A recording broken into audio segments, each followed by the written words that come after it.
Praise the Lord. கர்த்தருடைய நாமத்துக்கு மகிமை உண்டாவதாக. இந்த நாளிலும் வேர்ட் ஆஃப் கைடன்ஸ் என்னங்கிறத வாசிக்க கேட்கலாமா? நீதிமொழிகள் 27 அதிகாரம் 20 பாதாளமும் அழிவும் திருப்தி ஆகிறதில்லை. நேற்றைய தினத்துல திருப்தி அடையாத 3 ஆகூர் அங்க உபதேசத்துல சொன்னது அந்த 3மே இந்த வசனத்துலதான் இருக்கு. 1 கண்ணு, மீதி 2 பாதாளமும் அழிவும் தாங்க.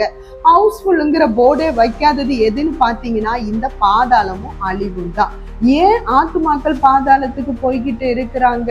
தேவ பிள்ளைகளே, தன்னை உண்டாக்கினவரை பார்க்கணும், தன்னை உண்டாக்கின தெய்வத்தோட கூட உறவாடணுங்கிறது தேவனுடைய நோக்கம். ஆனா மனுஷன் என்ன செய்யறான்? தனக்குன்னு ஒன்ன உண்டாக்கிட்டு இதுதான் என்னை காப்பாத்துதுன்னு சொல்றதுனால அவன் மறிக்கும் போது அவன் அந்த மனிதன் எங்க போறான் அப்படின்னா பாதாளத்துக்கு போறான். இன்னைக்கு வரைக்கும் பல ஆயிரம் கோடிக்கணக்கான ஆத்துமாக்கள் தன்னை உண்டாக்கின தெய்வம் யாருன்னு தெரியாம தனக்குன்னு ஒண்ணு உண்டாக்குனதுனால பாதாளம் விழுங்கிக்கிட்டே இருக்கு.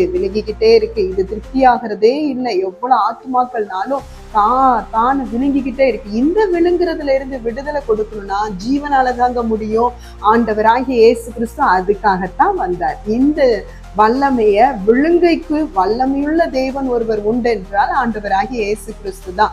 இன்னைக்கு அப்படிப்பட்ட இயேசு கிறிஸ்துவை நீங்க ஏற்றுக்கொள்ளும் போது நிச்சயமா பாதாள வல்லமை, விழுங்குகிற வல்லமை, அழிவுங்கிற வல்லமையிலிருந்து ஆண்டவர் நிச்சயமா உங்களை விடுதலை ஆக்குவார். இந்த பாதாளமும் அழிவும் எப்பவுமே விழுங்குறதுக்கு திருப்தியா இருக்குன்னு சொல்லவே சொல்லாது.